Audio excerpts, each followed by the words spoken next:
You ready for the video? Absolutely. Let's do it. Yeah. If you want to run a business, whatever. Mask as far as like cover up like some nonsense happening. Yeah, to an extent. Present practice.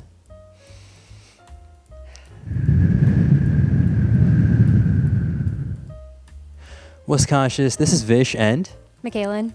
And today we'll be responding to Sadhguru's video on Empowering entrepreneurs through insight with Sadhguru. So today I'm here with McKaylyn. Want to introduce yourself? Hi, I'm McKaylyn. I am a digital marketer, freelance social media manager, and creative enabler.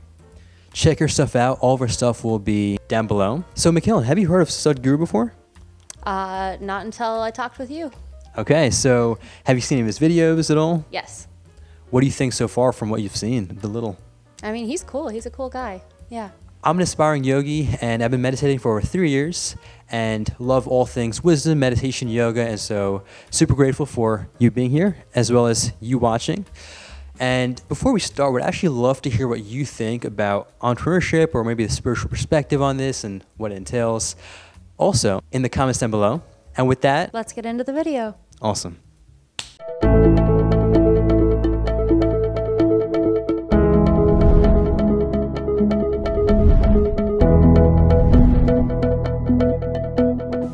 If you could first tell our viewers, what is the idea behind it? Initiative, insight, which is more specific towards entrepreneurs.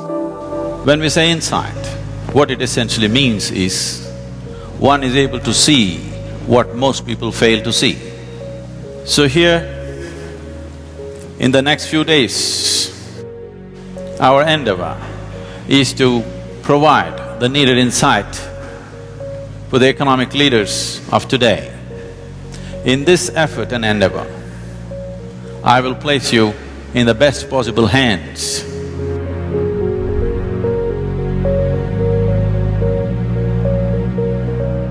Commerce is not about using people's lives to service the commerce.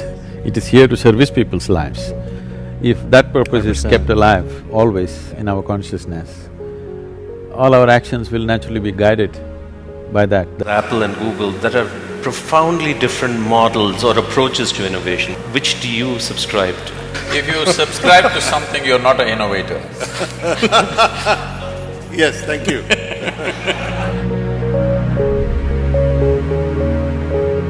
Yeah. If you want to run a business, whatever kind. Essentially, running an organization means, in some way, you're managing maybe 1,000 minds or 10,000 minds.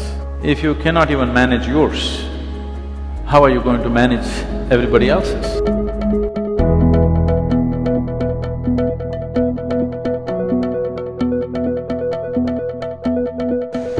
See, there is something beyond passion, there is something beyond motivation, there is something beyond profit, which is very significant for a human being, which generally most human beings never explore.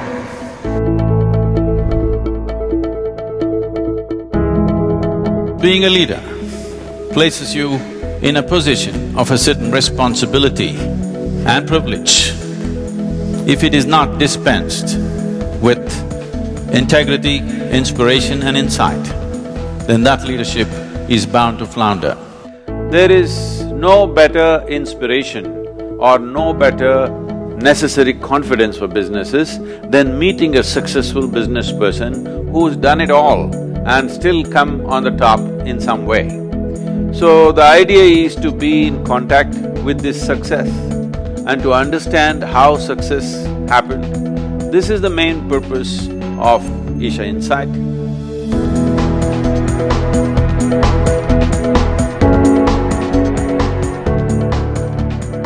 It's my wish and my blessing.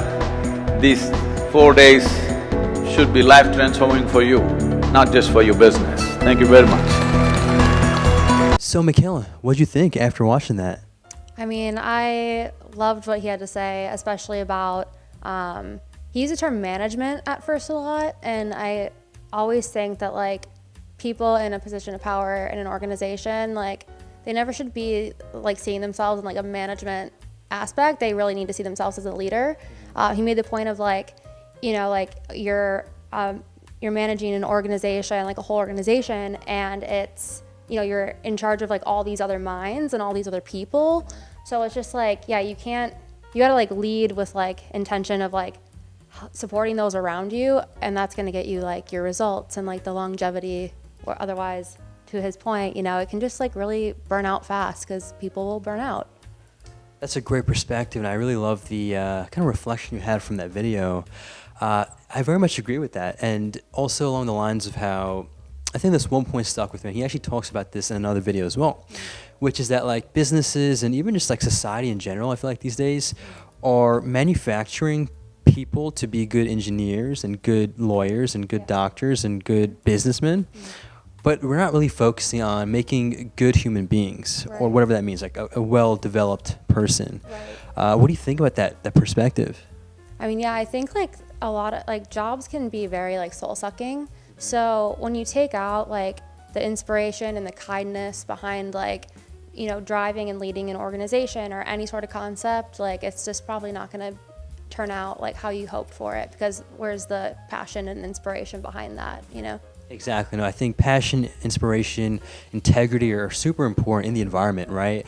And that's what I've noticed, especially in like the current culture, especially with like the big tech companies. I've been with a few, and they really do try to provide that nurturing environment, whether it's like free massages or good food and all that good stuff.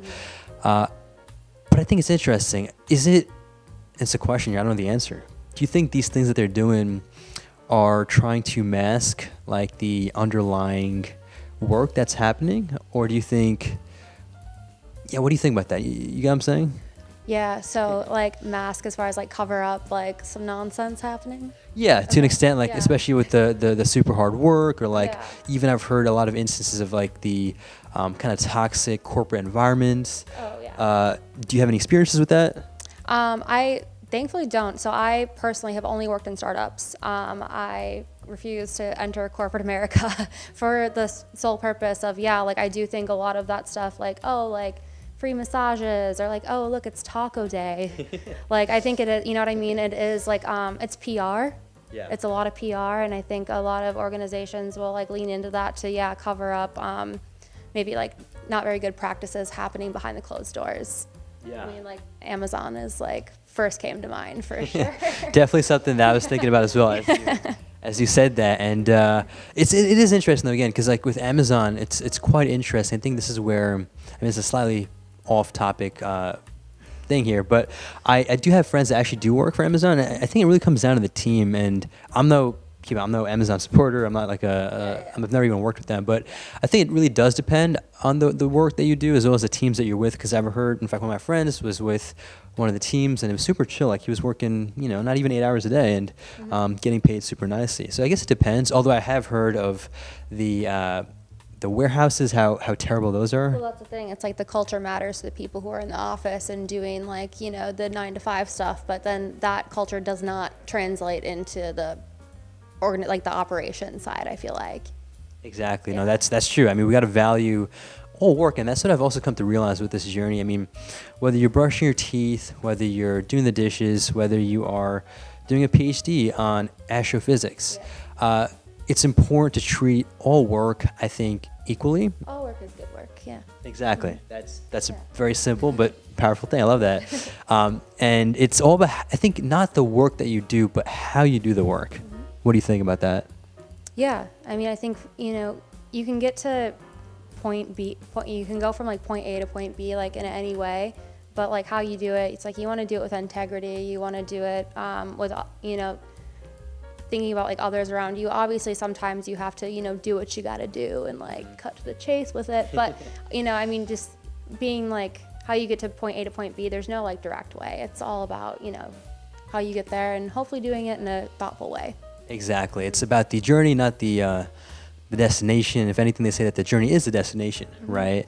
Yeah. So very much resonate with that. And let's tie this back into entrepreneurship, because I know that was kind of the theme of the video. Yeah. And I mean, I love this conversation regardless, but would love to actually hear what you all think about entrepreneurship in terms of I guess the spiritual side to it, if that's even possible, because spirituality, I think, has this kind of perception that you got to be like this monk who's living in the forest all by yourself, and then it's the opposite is like the matrixy, corporate Amazon type of work.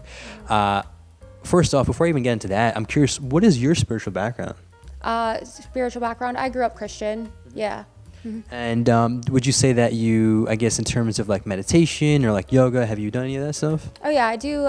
So I do yoga quite a bit. Meditation has always been a really big struggle for me.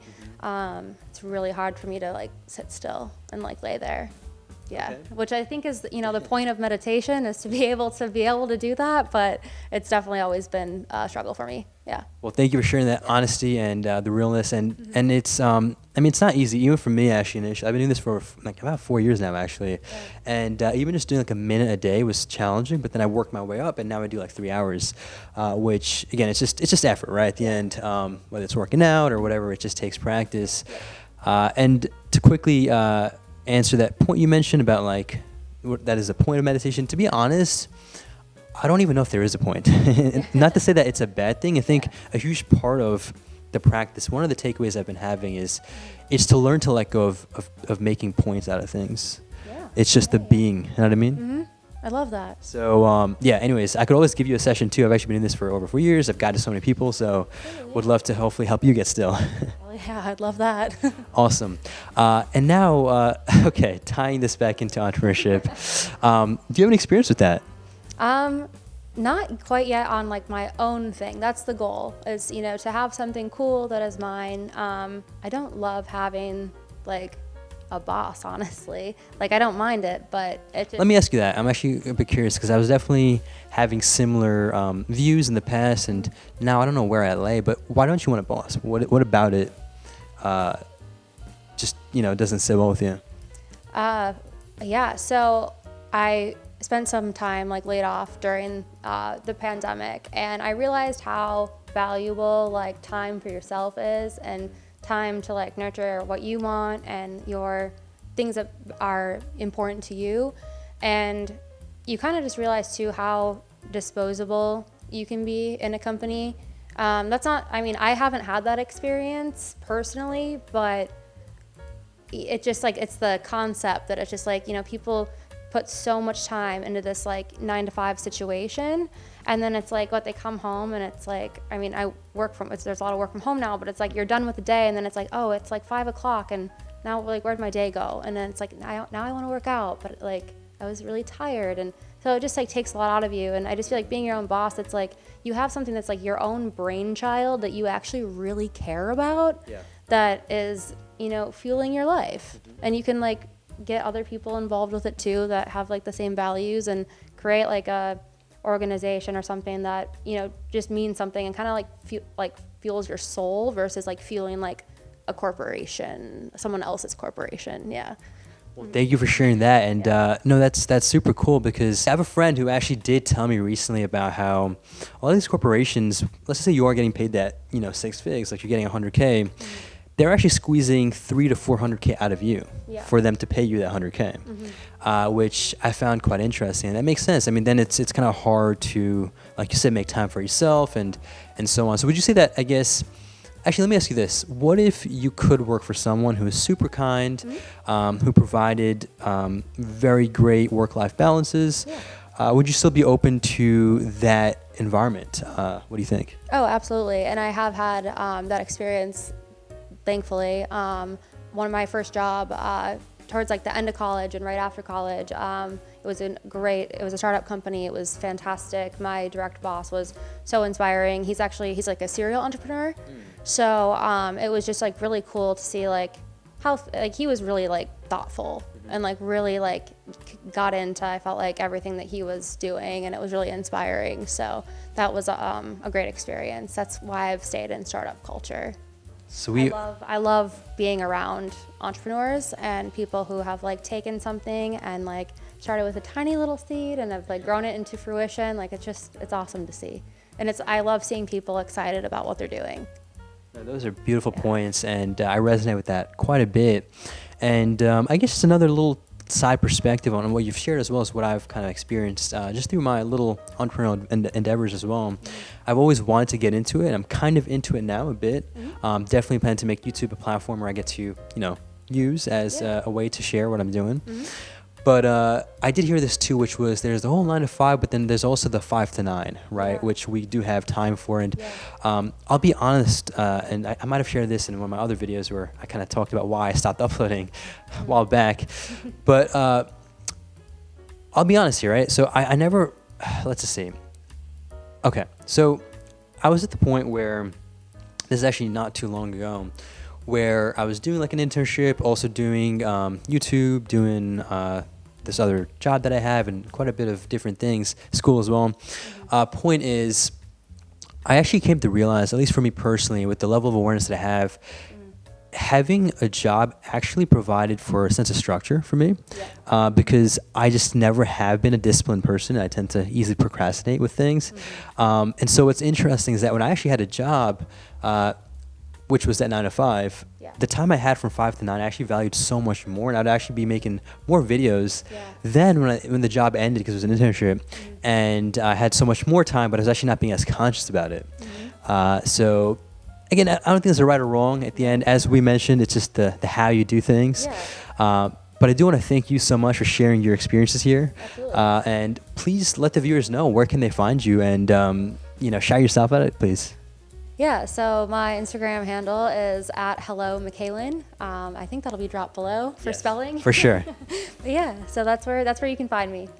She's doing some really cool stuff. She's into modeling, right? And also some cool startup stuff, and even some other entrepreneurial endeavors she mentioned to me before. So definitely check her out, follow her, and she'll be sharing some cool content. And also, if you have any other video requests or want me to feature a different type of personality or guest on this show, you can comment down below. With that, make a great day, take it joyful, and stay conscious.